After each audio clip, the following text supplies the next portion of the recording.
Hey guys, welcome back to my channel. আমার চ্যানেলে অনেক দিন পর আবার একটা নতুন ভিডিওতে তোমাদের সকলকে জানাই স্বাগত। শীতকালে ফ্রাইড রাইস আর মাটন কষা দিয়ে দুপুরের লাঞ্চটা যদি হয় কেমন লাগবে বলো তো। আশা করি সকলেরই এই কম্বিনেশনটা খুব ভালো লাগে।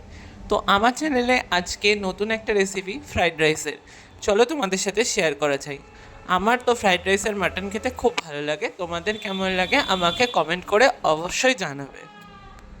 তো চলো গাইস, কথা না বেশি বলে রেসিপিটা শুরু করা যাক। এখানে আমরা নিয়ে নিয়েছি বসুমতী চালের বাসমতি চাল। তো তোমরা যে কোনো মানের বাসমতি চাল নিয়ে নিতে পারো। এবার আমরা ভালোভাবে চালটাকে যতক্ষণ না পর্যন্ত সাদা জল বার হয় ততক্ষণ পর্যন্ত ধুতে থাকবো। ধুয়ে আমরা চালটাকে 1 থেকে 1.5 ঘন্টার জন্য ভিজিয়ে দেব। চলো গাইস, চালটা আমাদের ভেজানো কমপ্লিট। এবার আমরা মাটির উনুনে রান্না করব আজকে। তার জন্য ফার্স্টে উনুনে হাঁড়ি বসিয়ে দিলাম। এবার এখানে আমরা 4 লিটার জল দিয়ে দেব। গাইস, চালে মানে ফ্রাইড রাইসের চালের ভাত রান্না করতে গেলে একটু বেশি পরিমাণ জল দিতে হয়।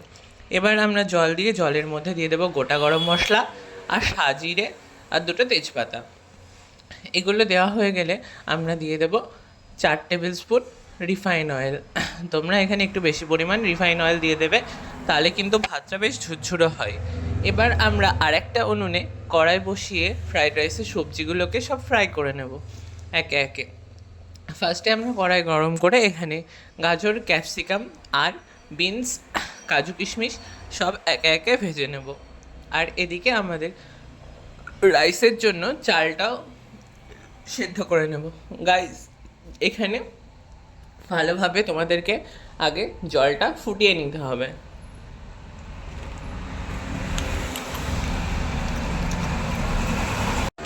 দেখো গাইস, আমি এক এক করে এখানে এক একটা সবজি ভেজে নিচ্ছি, আর এদিকে আমার ভাতের জন্য জলটাও কিন্তু রেডি হয়ে যাচ্ছে।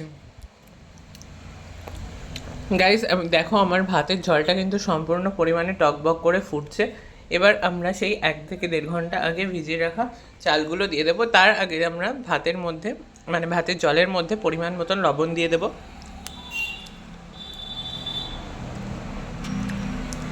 এবার আমরা ভাতের চালগুলোকে দিয়ে দেবো জলের মধ্যে।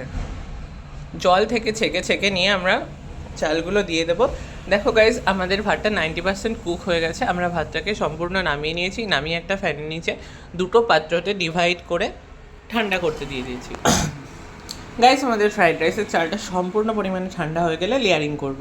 লেয়ারিং করার জন্য আমরা এখানে নিয়ে নেবো একটা বড় পাত্র। ফার্স্টে আমরা হাফ ভাতটাকে দিয়ে দেবো। তারপর আমরা ড্রাই রোস্ট করে নেওয়া গাজর, ক্যাপসিকাম, বিনস এবং কাজু কিশমিশটা দিয়ে দেবো হাফটা। তারপরে আমরা বাকি ভাতটুকু দিয়ে দেবো। তারপরে আমরা আবার পুনরায় যে সবজিটুকু থাকবে সেই সবজি এবং কাজু কিশমিশ ভাজাটা দিয়ে দেবো। দিয়ে আমাদের লেয়ারিং কমপ্লিট হয়ে গেলে আমরা এখানে দিয়ে দেবো পরিমাণ মতন ঘি। আমি এখানে 10 টেবিল স্পুন ঘি দিয়েছি। একটু বেশি পরিমাণেই ঘি দিতে হবে, তোমরাও এখানে দিয়ে দেবে একটু বেশি করে ঘি এবং পরিমাণ মতন চিনি এবং পরিমাণ মতন লবণ। দেওয়া হয়ে গেলে আমরা এখানে নিয়ে নেব শুকনো খোলায় ভেজে নেওয়া জায়ফল, জয়িত্রী গুঁড়ো। জায়ফল, জয়িত্রী গুঁড়োটা main ingredient of fried rice. তো আমাদের ফ্রাইড রাইস লেয়ারিং করা কমপ্লিট। এবার আমরা এটাকে ঢেকে একটা গরম জলের পাত্র বসিয়ে দেব। তারপরে আমরা এটাকে 20 মিনিটের জন্য দমে দেব। তো আমরা 20 মিনিট পর আমাদের দম দেওয়া হয়ে গেলেই রেডি আমাদের ফ্রাইড রাইস। আমার বানানো ফ্রাইড রাইসটা বেসিক্যালি আমার খুব পছন্দের। আমার খুবই ভালো লেগেছে ফ্রাইড রাইসটা খেতে। তোমরাও যদি এভাবে বাড়িতে ফ্রাইড রাইস বানিয়ে খাও, তোমাদেরও আশা করি খুব ভালো লাগবে। তো আমার চ্যানেলে ফ্রাইড রাইসের রেসিপিটা তোমাদের কেমন লাগলো কমেন্টে জানিও। আজকের মতন টাটা।